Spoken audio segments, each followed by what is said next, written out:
Welcome to VM teachers. Vijayanagara సామ్రాజ్యాన్ని 4 వంశాలు పరిపాలించాయి.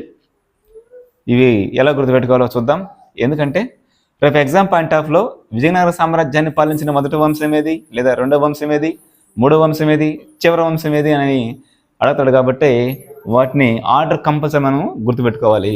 Okay, Vijayanagara సామ్రాజ్యం అని అనగానే మనకు ఫస్ట్ గుర్తొచ్చే పేరు శ్రీకృష్ణదేవరాయలు.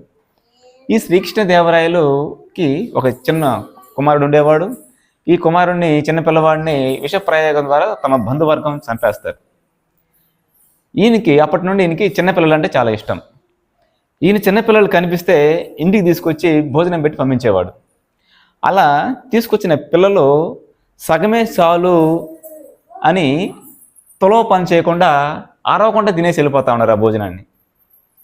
కృష్ణదేవరాయలు పిలిపించే పిల్లలు సగమే చాలు అని తులవ పని చేయకుండా అరవకుండా తినేసి వెళ్ళిపోతా ఉన్నారు. గుర్తుపెట్టుకోండి, కృష్ణదేవరాయలు భోజనం అంటే ఈ విజయనగర సామ్రాజ్యం అనగానే కృష్ణదేవరాయలు గుర్తుకొచ్చేయాలి మీకు.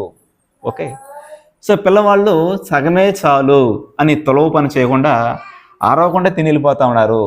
సగమే చాలు అని తులవ పని చేయకుండా అరవకుండా తిని వెళ్ళిపోతా ఉన్నారు. చూడండి, సంగమ వంశం, సాలువ వంశం, తులువ వంశం, అరవీటి వంశం, ఈ 4 వంశాలు విజయనగర సామ్రాజ్యాన్ని రాజ్యం చేశాయి. ఇవి ఈ విధంగా గుర్తుపెట్టుకోండి. అందువరకు నెక్స్ట్ వీడియోలో మళ్ళీ కలుద్దాం. అంతవరకు బ్రేక్.